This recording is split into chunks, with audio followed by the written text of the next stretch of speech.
Madam Kanimozhi madam எப்பொழுதுமே குரல் கொடுப்பாங்க. ஆனால் திமுகல தன்னுடைய சக தோழராகக்கூடிய துணை பொதுச் செயலாளர்கள் பெண்ணையினுடைய உறவை வைத்து பேசக்கூடிய அந்த வார்த்தைகளுக்கு கண்டனம் தெரிவிக்கணும் நாங்கள் கேட்டுக்கிறோம். இந்த மாதிரி சொற்களை சோசியல் மீடியாலையும் ஒரு பெண்ணை நோக்கி விமர்சனம் வரும்பொழுது கண்டிப்பாக காவல்துறையை கண்டிப்பாக கம்ப்ளைண்ட் பண்ணும்பொழுது நடவடிக்கை எடுக்கணும்னு நாங்கள் சொல்லியிருக்கிறோம். ஏன்னா இந்த அரசை உருவாக்கியது பெண்கள்.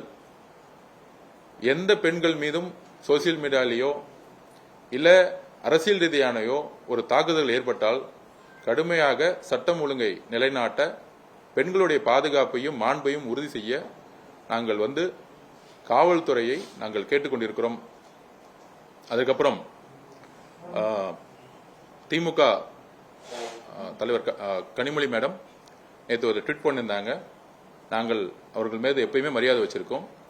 தமிழ் தாய் வாழ்த்தை பத்தி சொல்லியிருந்தாங்க. இதை நாங்கள் ஆல்ரெடி இதை பத்தி விளக்கம் கொடுத்திருந்தோம்.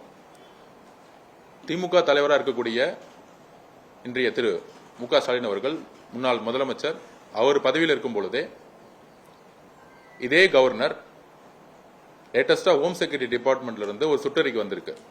இது லேட்டஸ்டா வந்தது. அந்த சுற்றறிக்கையில இந்தியா முழுவதும் வந்தே மாதத்தை முதல்ல பாட சொல்லியிருக்காங்க. கவர்னர் கிட்ட அந்த சுற்றறிக்கை வந்திருக்கு. நம்மளுடைய நிலைப்பாடு இதுவரைக்கும் அரசு நிகழ்ச்சிகள் எதுவும் இதுவரைக்கும் நம்ம தொடங்கல. எல்லா துறை சார்ந்த செயலாளர்கள் அப்பாயின்மெண்ட் பண்ணிட்டு இருக்கோம். இப்ப முதல் நிலவு பதவியேற்பு விழா முதல் நாளே மாண்புமிகு முதலமைச்சர் ஒரு 5 நிமிடம் இதை பத்தி பேசினாரு கவர்னர் கிட்ட. எங்களுடைய கட்சி பேரே தமிழக வெற்றி கழகம், தமிழுக்கு தான் எப்பொழுதும் முன்னுரிமை. அதனால தமிழ் தாய் வாழ்த்த முதல்ல நீங்க பாடணும்னு சொன்னாரு. அதுக்கப்புறம் தனிப்பட்ட முறையில் நானும் கவர்னரை பார்த்தேன். ஆனால் அவர் சொன்னது ஹோம் செக்ரட்டரியில் என்ன சர்க்குலர் வந்திருக்கோ அதை தான் நாங்கள் ஒபே பண்ண முடியும்னு அவர் சொன்னாரு. பதவி விழா முடிந்தது. 2வது அரசு நிகழ்ச்சியும் பதவி விழா தான். 3வது அரசு நிகழ்ச்சியும் பதவி விழா தான். இதற்கு முன்பே திரு மு.க. ஸ்டாலின் அவர்கள், திமுக தலைவர் மு.க. ஸ்டாலின் அவர்கள் முன்னாள் முதலமைச்சரா இருக்கும்போது பதவி பொறுப்புல இருக்கும் பொழுது சென்னை உயர்நீதிமன்றத்தில் பதவியேற்கும் பொழுது, நீதிபதி பதவியேற்கும் பொழுது இதே நடைமுறையை கவர்னர் கடைபிடித்தார். அப்பொழுது மு.க. ஸ்டாலின் அவர்கள் பதிவு போட்டிருந்தார், தமிழ் தாய் வாழ்த்து முக்கியங்கிறது அந்த நிலைப்பாடு தான் சொல்லியிருந்தாங்க. தமிழக வெற்றி கழகத்தை பொறுத்தவரை மாநில சுயாட்சி கொள்கையில் நாங்கள் உறுதியாக இருக்கிறோம். பேரறிஞர் அண்ணா என்ன கூறினாரோ, தமிழ் தாய் வாழ்த்து பாடாமல் இருப்பது மாநில சுயாட்சிக்கு எதிராக எழுப்பிய குரல் என்கிறதை நாங்கள் பதிவு செய்கிறோம். கண்டிப்பாக சட்ட வல்லுநர்களுடன் நாங்கள் அதை பத்தி டிஸ்கஷன் நடந்துகிட்டு இருக்கு. இந்த சுற்றறிக்கைக்கு எதிராக கோர்ட்டுக்கு போக முடியுமா அப்படிங்கிற ஒரு விஷயத்தை நாங்க டிஸ்கஷன் பண்ணிட்டு இருக்கோம். கவர்னரிடம் நாங்க 2-3 தாட்டி பேசி பார்த்தோம்.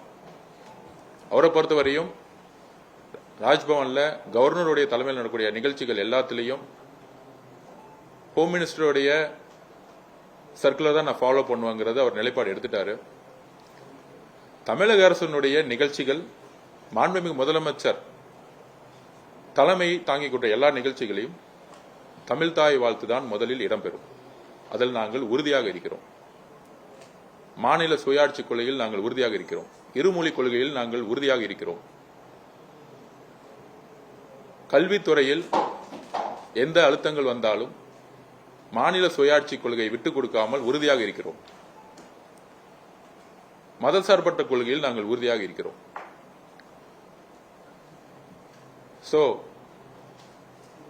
பாராளுமன்ற உறுப்பினர் திருமதி கனிமொழி மேடம் அவர்களுடைய நிலைப்பாடுதான் எங்களுடைய நிலைப்பாடும். எந்த காலத்திலையும் எப்பொழுதும் நாங்கள்